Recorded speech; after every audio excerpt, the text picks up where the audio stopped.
Non, vous savez qu'aujourd'hui, cette lutte-là, elle est menée par plusieurs entités. C'est vraiment une lutte menée par l'État guinéen. Vous avez la CRIEF qui est impliquée. Vous avez les autres départements qui sont impliqués.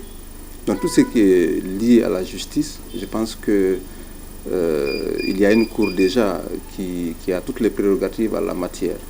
Si vous constatez qu'il y a des pharmaciens qui de façon délibérée augmentent les prix, mais venez avec les preuves.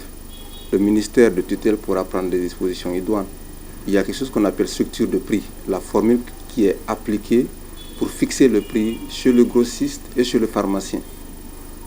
Là, nous sommes en train de travailler afin que cette structure soit revue et qu'il y ait une nouvelle formule pour fixer les prix des médicaments.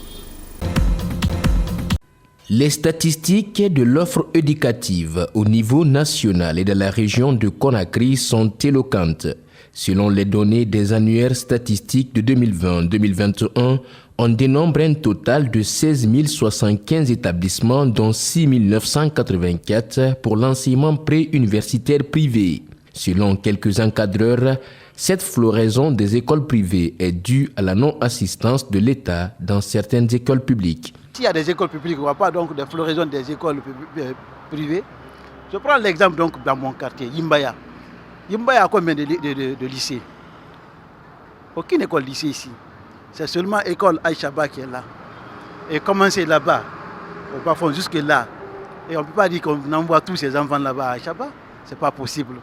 Donc le manque des écoles publiques pousse donc la floraison donc des écoles privées, même si ces écoles ne sont pas dans les normes. Si les établissements privés limitent les effectifs par classe et organisent régulièrement des sessions de formation de leurs enseignants, certains encadreurs font remarquer que tel n'est pas le cas pour le public. J'ai passé une partie de mes formations, la bonne partie, je vais dire, dans les écoles publiques. Mais maintenant là, nous remarquons que dans ces écoles publiques, il y a un délaissement. Donc l'État doit beaucoup faire pour que ces écoles publiques puissent encore revenir sur l'élan normal. Le privé enregistre en moyenne la plus grande proportion d'établissements secondaires, environ 60% contre 40% pour le public.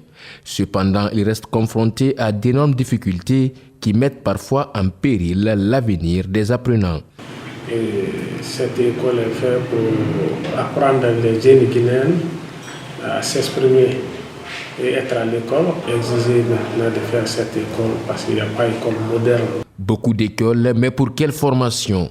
Un grand défi pour les fondateurs d'écoles, mais aussi les autorités de l'éducation.